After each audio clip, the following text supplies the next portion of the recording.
This is Algebra 2, Lesson 14. I'm on page 76. All right, so we've talked a lot about the equation of a line. And we've looked at the standard form. In fact, when we were doing elimination, those equations were in standard form, ax plus by equals c, right? It looked like 2x plus 3y is 17. That is standard form. When we graphed them, the equations were in what form? Yes? Slope-intercept form. That's y equals mx plus b. Sometimes when we, in our substitution equations, we had slope-intercept form, right? Makes it easy to graph. We begin, how do we graph these? Do you remember? Corinne, how do we graph these equations? The 3 is the y on the y-axis, and then the 2 will be the slope. Correct. We graph the slope, the y-intercept, and then we graph the points for the slope following that. And we also had lines that were graphed, and we had to come up with the equation. The y-intercept was obvious, and all we had to do was calculate the slope. Today's lesson is different in that we're given words and numbers and not a graph, and we have to come up with an equation. For this lesson, they use the slope-intercept form. We are not. We are going to use the point slope form because we'll be given a point, a coordinate point, or two, and we'll be given either the slope or a method to calculate the slope. Everyone needs to write this down. It is not in your textbook. It's y minus y sub 1 equals the slope times x minus x sub 1.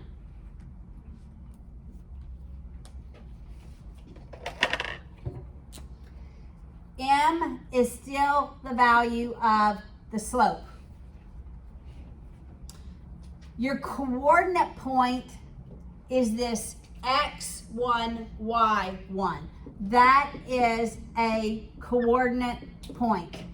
Your y, this y and this x stays as y and x.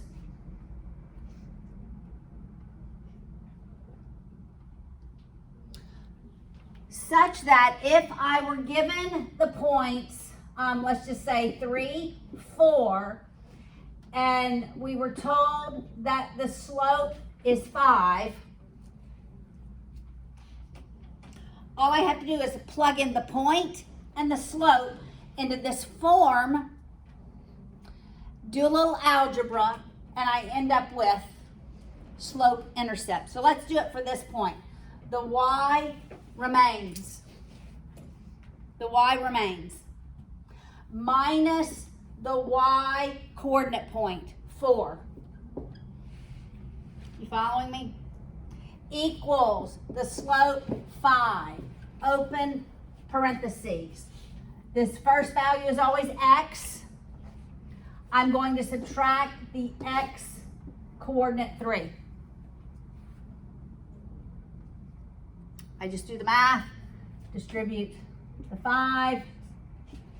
Y minus 4 is 5x minus 15.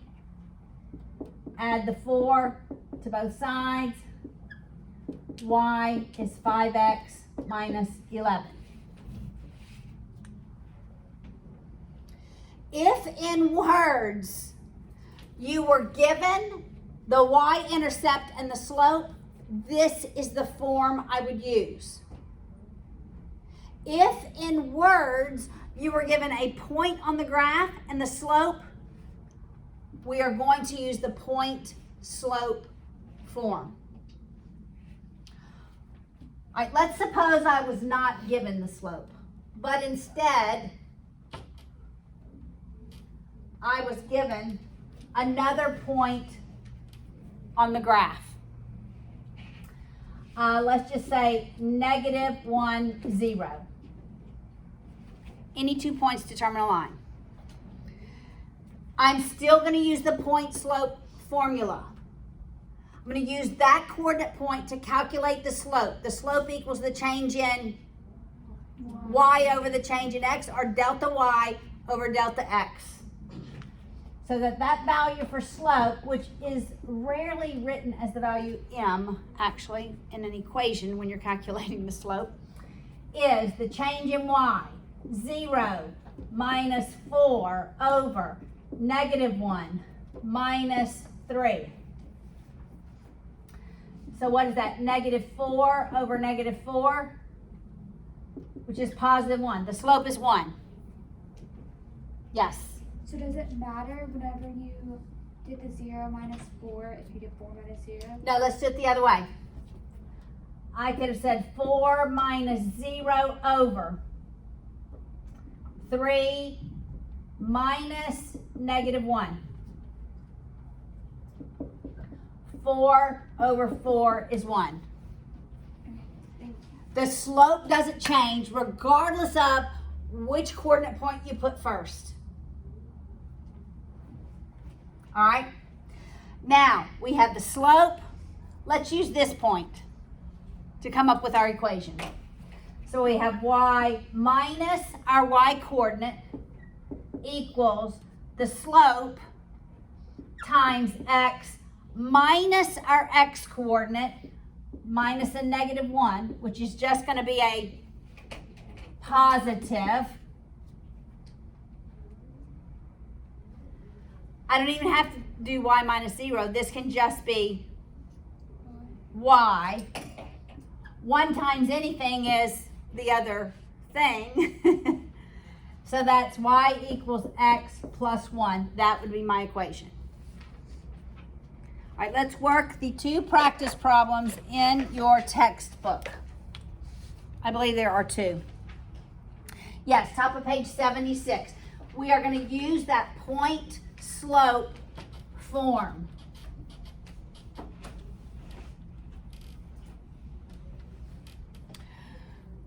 All right, it says find the equation of a line that passes through -3, 2, and 3, -3. What must I do first? Nathaniel?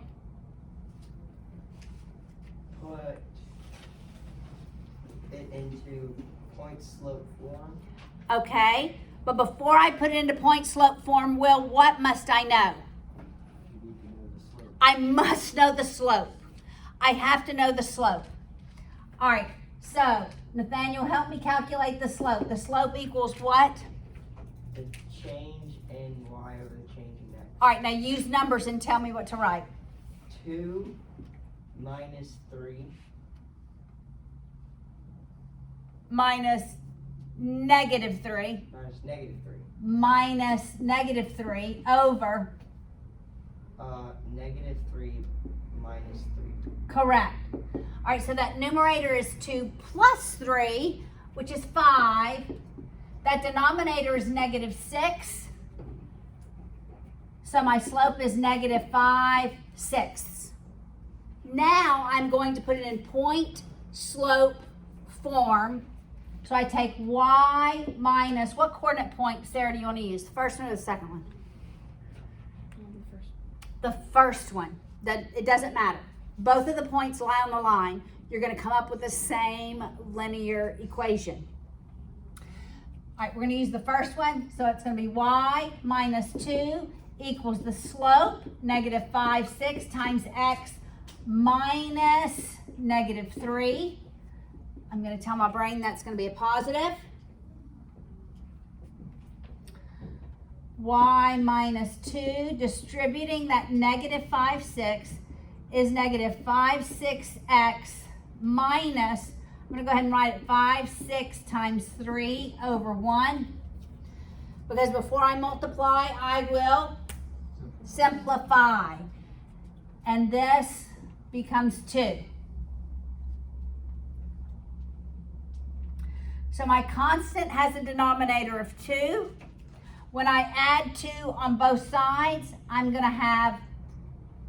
want to make it have the same common denominator. Just my constants, right? So I'm going to add 4 halves to both sides. Yes, ma'am? So, why did you multiply it by 3 over 1? Because here's the 3. It was negative 5 sixths times positive 3. Yes. Okay, I got lost after you multiplied it by 3 over 1. Yeah. Okay. I'll go back. All right, so we have y minus 2 equals, I'm multiplying the negative 5 6 times x. Negative 5 6x. Now I'm going to multiply the negative 5 6 times the positive 3. Negative 5 6 times positive 3. Positive 3 is the same value as 3 over 1. Before I multiply, I simplify. This becomes a 2. All right, so let's rewrite it. Y minus 2 is negative 5 6x minus 5 halves.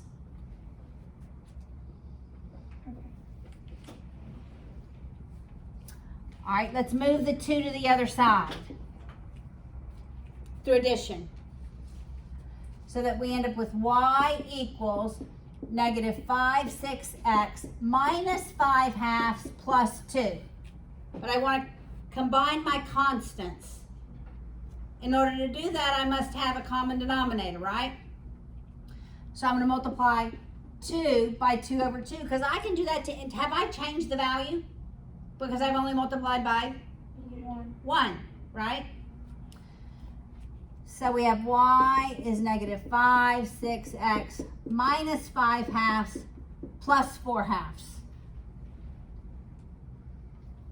Combining our constants, y negative 5 6x minus 1 half. I want us to see we can go from here to standard form, which we rarely do. Y equals negative 5 6x minus 1 half. Actually, we do that. It's called a mishaleyism. When I have an equal sign, we eliminate the denominator. So what must I multiply every term by? 6. Multiply every term by 6. And we end up with 6y. That becomes 1. Negative 5x. That becomes 3. Minus 3. Add your 5x to both sides. 5x plus 6y equals negative 3. That's standard form. Rarely do we go that direction. But we're just using the same. You don't have to. That's lagniappe. Yes, ma'am. Normally we go from here to here, right? So your answer always has to be in the standard form? No. However, these two are equivalent, just different forms. The same line, different forms. Actually, all 3 of these. The exact same line, different forms. Standard, point slope, slope intercept. Same line, different forms. All right, let's look at the last example. Are we ready to move on? Okay.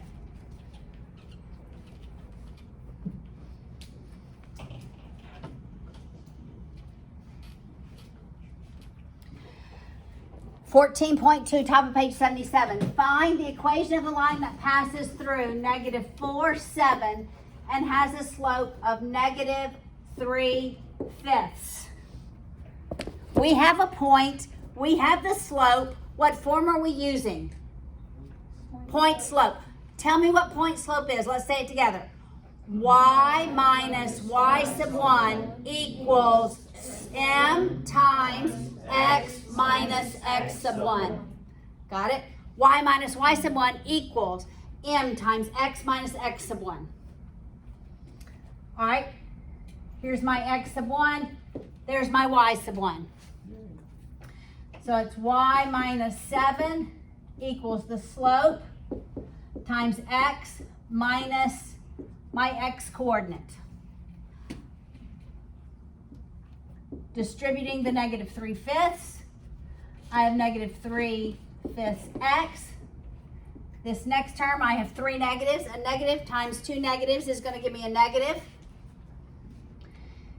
And it's 3/5 times 4, which is really over 1, right? I could add my 7 to both sides. We have y equals negative 3/5 x minus numerator and denominator we multiply. That's 12/5 plus 7. But I want a common denominator to combine my constants. So I'm going to multiply 7 by 5/5. That doesn't change the value. It becomes 35/5. Y is negative 3/5 x minus 12/5 plus 35/5. What's 35 minus 12? What is it? Positive 23/5.